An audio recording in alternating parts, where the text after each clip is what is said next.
This is Daily Blast Live. We're talking about what you're talking about. Oh my gosh. Get real. No. Y'all, just stop. This is a sham. It's finally here. Drum roll.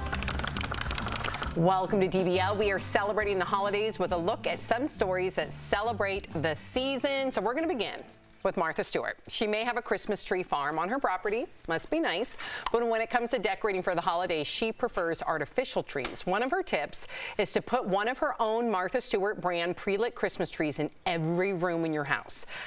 Yeah, okay. That's easy to do. Thanks for the tip. Yeah, way to plug that one. But that brought up the age-old debate. Do you put up a real tree or a fake tree, Erica? Both. Oh. We have a real tree on, like, in the living room, and we have a fake tree in the bedroom. Because we're being, what is that called? Eco-friendly? Yeah. I know the real tree doesn't qualify, but the fake trees, we've had like a few from different apartments, and now we use them all. It smells nice. It does. I would like to do that, but it's just a lot easier to put up a fake tree. Get one tree, keep it. They even have ones I saw online that you just set it up and you press a button and it just goes up and it's already lit, and I'm like, the future is awesome. Lazy, I like that one. Tori? I have a Hanukkah bush, and it's a all right, and it's a very small artificial tree. I've never had a real tree in my entire life. Is that a thing? A Hanukkah bush? Yeah, that's what we say, and we cover it. Don't say yeah like everybody knows. It's a little thing, and What happened to the menorah? we have a menorah as well, but we cover the ornaments all in dreidels, so it's a nice interfaith mixture. But I've always wanted the smell of a real pine. Is it fir? You can go to, well, it depends if you get a Douglas fir, noble fir, but Or you a can, bush. you can go to Michael's, and Michael's has natural scented fir sticks, and you can put them all over your house. I put them everywhere, so you walk in and it smells like I got the Christmas. cinnamon pine cones from Michael's. Oh yeah, that's good too. Yeah. But Or you don't do a real tree? So I grew up always going in Northern California to like a Christmas tree farm with my parents, and we would chop it down, and I loved it, and there's sap, and it's wonderful, and then you decorate it with cookies and music. But recently we've been doing the artificial tree because it's easier, but I feel a little guilty about that. I don't think we would have the real tree at all if it weren't for the fact that our family's here for Thanksgiving, so we don't get to spend as much time with the little ones, and they get so excited about going to get the tree. See? And there's ice cream there. She's right. So it's a big deal. What am I supposed to feel guilty about? Having a real tree or having a fake tree? No, I feel guilty, not environmentally, because there's But actually which one's a debate. bad? There's a debate. There is. There's a debate. It could be the other one. Yeah, You're right. I feel guilty because some of my best memories are picking out the Christmas tree. So go to do Erica's it. point. It's hard. Go do it and plant another one. Everyone, It has nothing to do Well, with the holiday it. season. It's not about the not my planting I of the thought people tree. were mad about something. No, I'm just saying I do the artificial because it's easier. It is and way I easier. What's wrong with that? Because Nothing. the best She misses the memories smells and the are real. Chop it down the tree. But y'all have kids at your house all the time, Yeah. okay? The kids are only at our house like, I don't know, 10 days a year. Yeah, so if one of those 10 days we go and get the tree and they bring it home and we all walk with it together and they have their ice cream and it's like really cool That's for really them, cool. then I'm gonna do that. Yeah. That's why. You're painting a nice picture. Yeah. It's like a puzzle. Well you done, know? Auntie. Nice. Well done. Not at all. Okay, It so is. we all love watching a good holiday movie this time of year, but there are some puzzle. little-known facts that may make you see your favorite Christmas film in a whole new light. For example, Will Ferrell was flawless as Buddy in Elf, but can you believe he wasn't initially cast as the lead? Jim Carrey was first attached to the script back in 1993, but the film took another 10 years to get made. So by that time, Will Ferrell was signed on to play Buddy.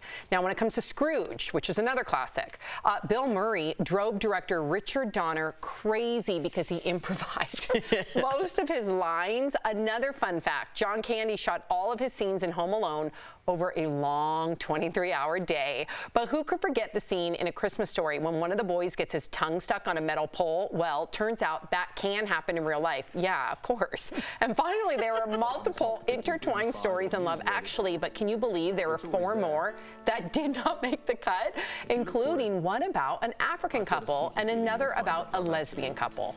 Oh, so that's why. So they got the cut? Yeah, so that's why he said that it was, the director said that he was embarrassed about how there was no diversity because apparently, see, that's what we want to see. We want to see those stories. Yeah, That's we do. true. Cutting room floor. There's a great thing on Netflix that goes behind the scenes. I forgot what the name of the show is. How they make the movies or something. Yeah, they did Elf and how that whole story is. And John Candy, he did that as a favor to, I forgot that famous director in the 80s. He did Home Alone. Oh, Hughes. Right. John Hughes.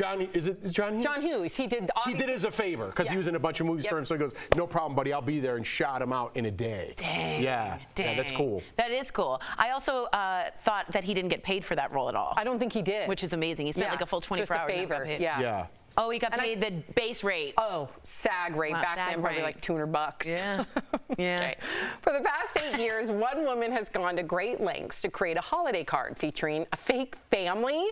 Bryn Schuler inserts herself in all the cards, pretending to be a mom, dad, daughter, and an emo son. She calls her family the Bryns and recreates every awkward family card from the 90s. This year, she created her card at Keystone Ski Resort here in Colorado and inserted her family members one by one on a chairlift. That's so good. That's very clever. So what about holiday cards? Do you do it? Do you don't? Do you want to do it? I find Christmas cards interesting because it's like Jews don't, we don't do it, so it's always nice to get a little wrap up. But I always like when someone makes it funny. I think that's a great opportunity. Like the save the date. Always make the save the date something funny. You know? Right. Jeff, I feel like you do a Christmas card. I was just thinking of Tori every year with her bush. Context. Yeah. Oh, yeah, The sorry. Hanukkah bush. Listen, dirty. It's the holidays. Get your mind out of that dirty gutter. I feel like you do a Christmas card. I don't, and I feel bad about it. You know what I mean? You don't? No, because it's like too much time to do. a lot of work. Yeah. It is. It's a lot of work to sit there.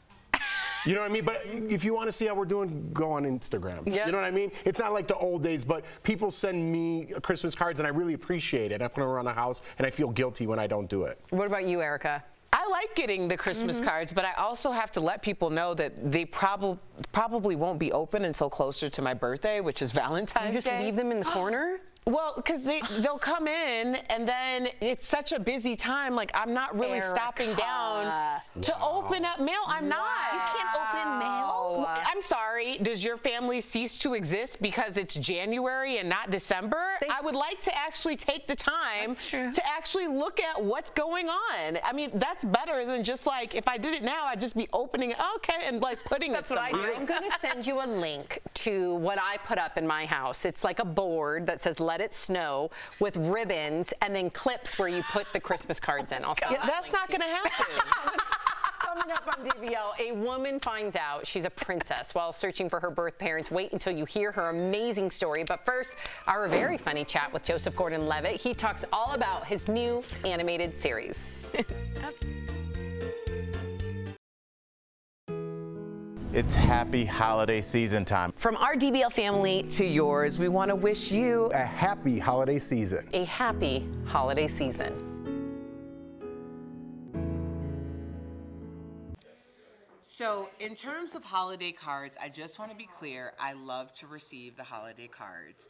Now, I do think it is important that you actually take the time to look at it. If there's something on there, you read it, but that's not going to happen for quite some time. Oh, I take the time and I hang it up on my Let It Snow ribbon board, and I love looking at all my Christmas cards, and I keep the Christmas cards from the previous years. So, for example, the Alexander family, love them to pieces. I have like Christmas cards from their kids over like the last 10 years, and Mark and I were comparing them the other day, and we're like, look at, Maddie was like this big, and now Maddie's like this big. I like it. See, my husband doesn't allow that. A Christmas card filing cabinet? Everything gets Maybe about get some 2 weeks to sit on the counter. So, yeah, we don't generally keep them. I love them. Do y'all put them But- on the fridge, or did y'all already say that? No, I have a board. Oh, yours is the ribbons. I love it. And a filing cabinet. You missed the first part. And then Jeff said to me, so you got to get some friends. No, that actually means I have quite a bit back home because they're sending me Christmas cards. Yeah, that was like 30 years ago when you lived back home. That's true. But not Los Angeles. I have many of my Los Angeles friends sending me Christmas cards. It doesn't sound like it. I do. Sounds like the Alexanders are at the Jake top and of that list. Allie, Alexis. Tori's at the wall. Oh, You're at the wall, Tor. I can't wait for So I don't know, you guys aren't pumping me up about Christmas cards, because if I send it to you, it's going to be forever. And if I send it to you, you're never going to look at it. Well, at least you'll be hanging up forever. I'll look at it. I put my In January? That doesn't inspire me. Yep. You can be on my let it slide. 5.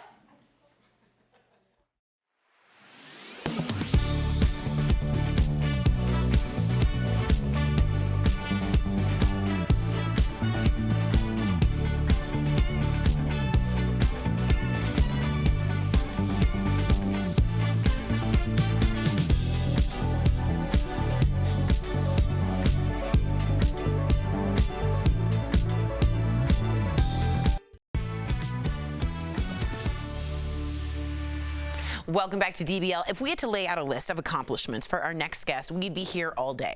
Not only is he the star of your favorite movies, but now he's the executive producer and star of his animated series on Apple TV+. Check out our very funny conversation with Joseph Joe Gordon-Levitt. You'll get it. Welcome, Joseph Gordon-Levitt.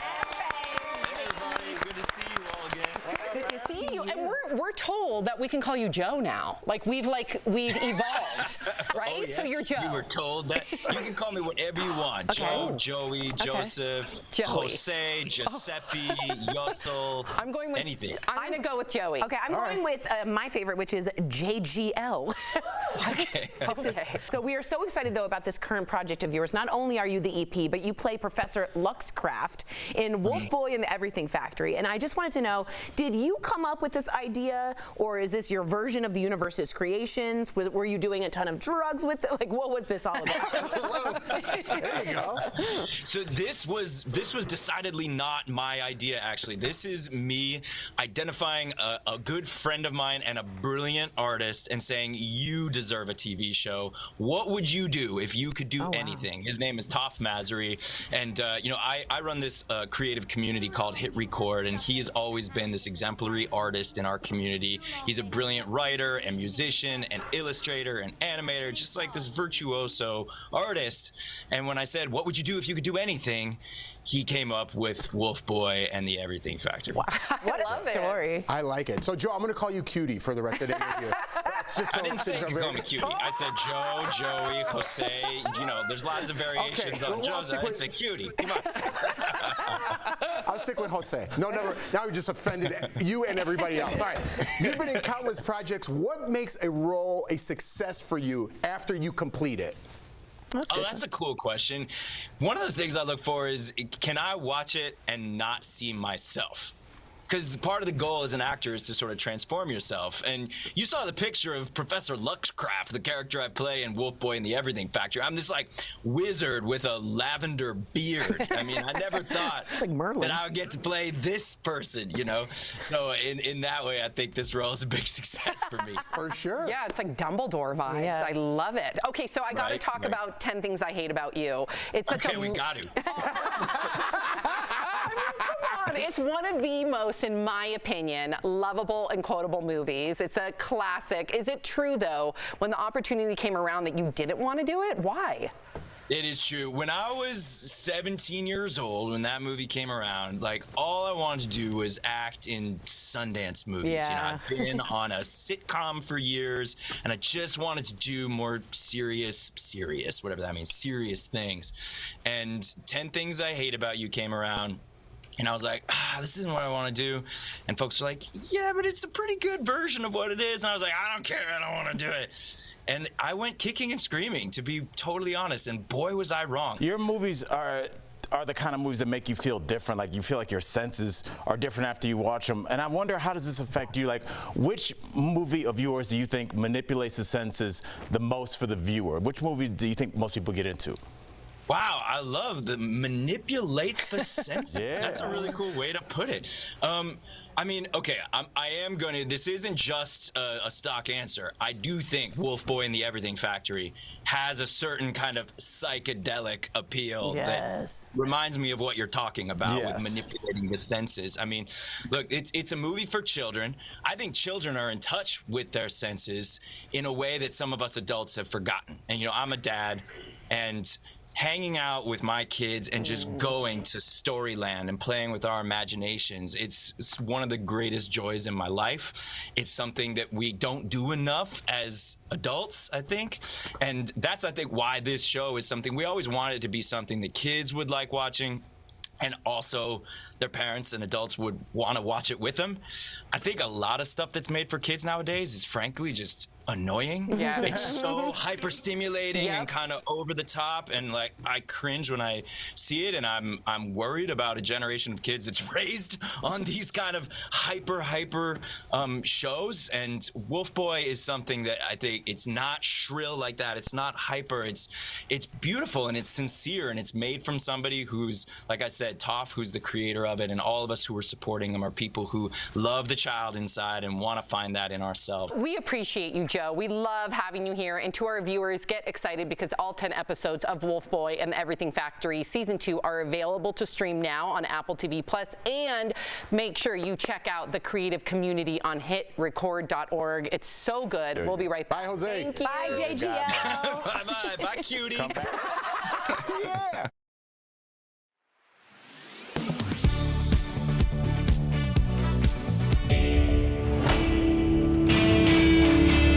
This is Google Flights, and taking a look at the Friday before Christmas to the Monday after.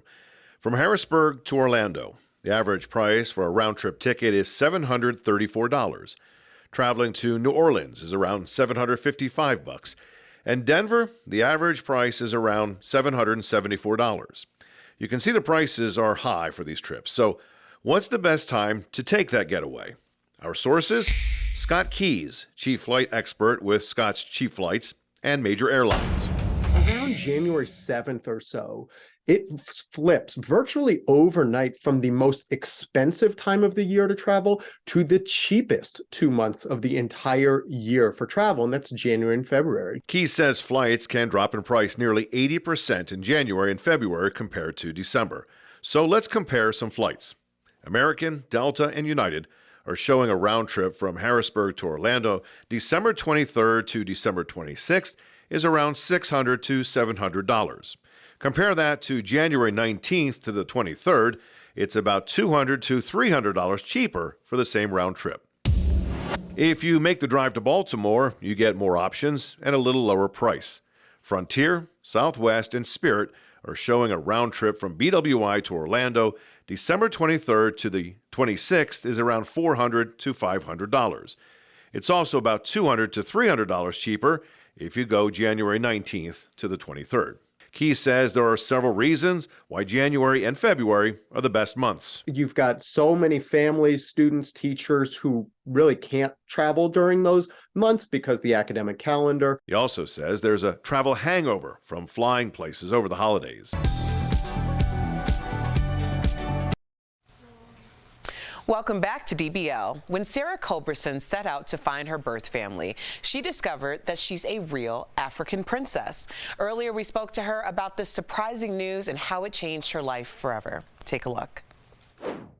Oh, Princess Sarah Culberson, Lady of Boompay. Yeah. Welcome to DBL. I can't getting that. I saying that I had chill. Yes, my sis, Sarah. Hey, girlfriend, how are you?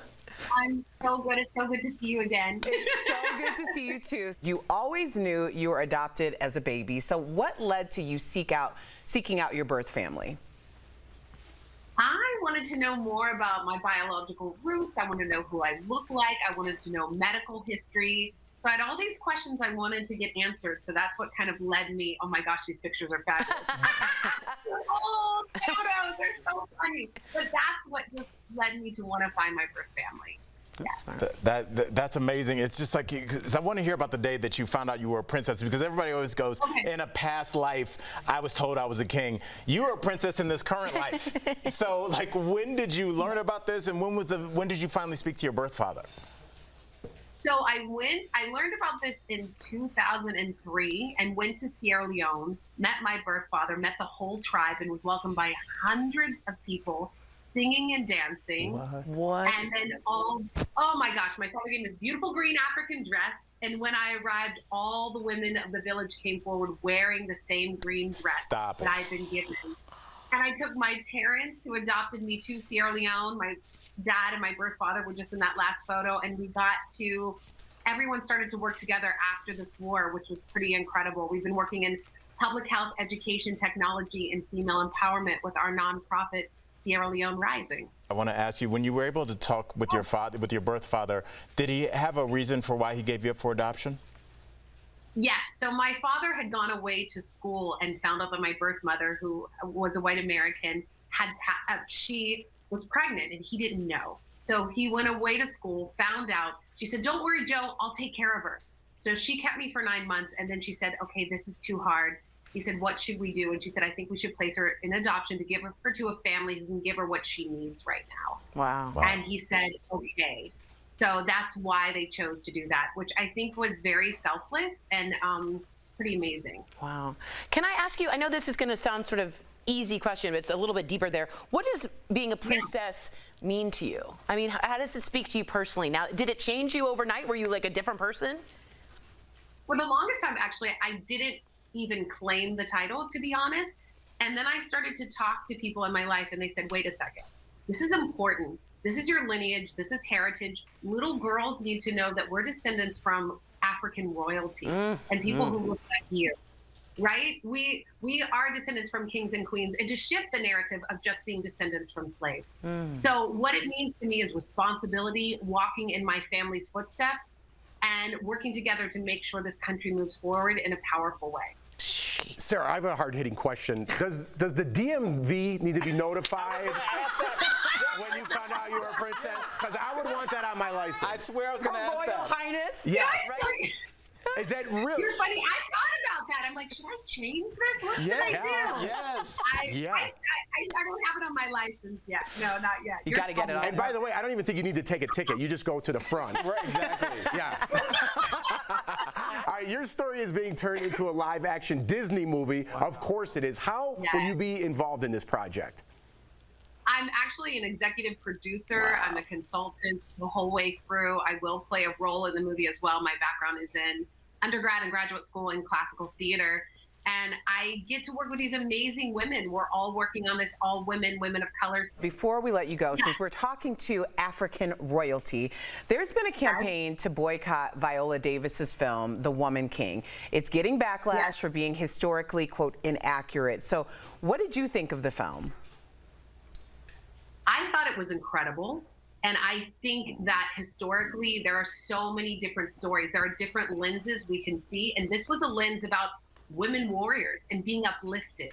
We have seen so many slavery movies, and not that they're not important, but it's re-traumatizing over and over again. And I think that this movie is incredible and what we need, to be totally honest. Thank you so much for joining us, Princess Sarah, DBL Nation. You can support her nonprofit. We have it on the screen right here, Sierra Leone Rising, by visiting sarahculberson.com. Again, Princess, it was lovely to meet you. We'll be right back. Thank you. Lovely to meet you. Thank Bye-bye. you.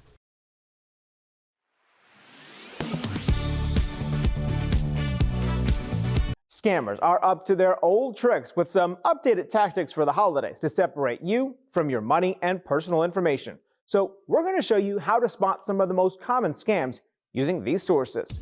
First up, you'll want to use caution when doing your shopping online.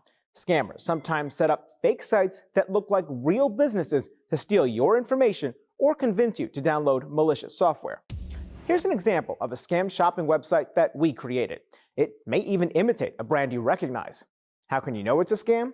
First, check the URL and make sure it's spelled correctly. Then, make sure you end up on a secured website, which is indicated by a lock icon to the left of the URL. Next, be suspicious of unusually low prices. Scammers hope you'll ignore any concerns you have about the site to save a few bucks. And finally, be careful if the site requires you to unexpectedly download software or asks for too much personal information, like your social security number. Scammers also know we're doing a lot of online holiday shopping, so watch out for fake shipment notifications. These are usually phishing emails or texts with links that may allow someone to access your personal information or ask you for money to release a shipment that really doesn't exist. Here's one example that was sent to us by a verified viewer where a scammer claims their package can't be shipped because of a mistake in their zip code. It asks for some personal information and later a redelivery fee. So, how do we know this is a scam? First, the link in the text message does not go to USPS's official website, which is a big red flag. Next, the Postal Inspection Service says if you never signed up for a USPS tracking request for a specific package, then don't click the link. Carriers leave an official notice in your mailbox when they can't deliver a package. The USPS also doesn't charge a fee for redeliveries.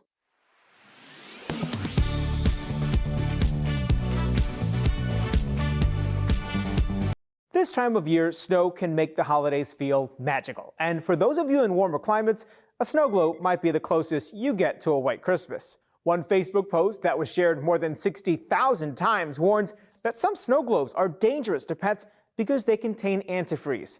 It tells the story of 2 dogs who were attracted to the liquid from a broken snow globe because it was sweet and later died. So let's verify. Do some snow globes contain a toxic chemical used in antifreeze?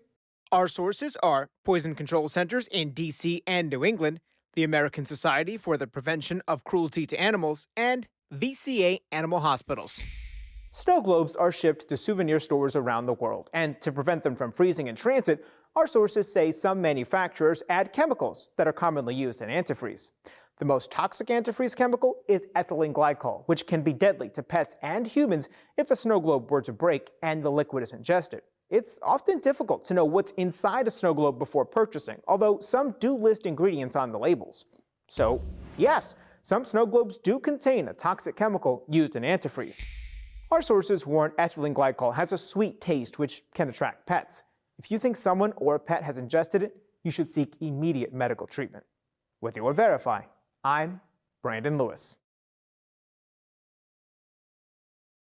Hey, just stop by.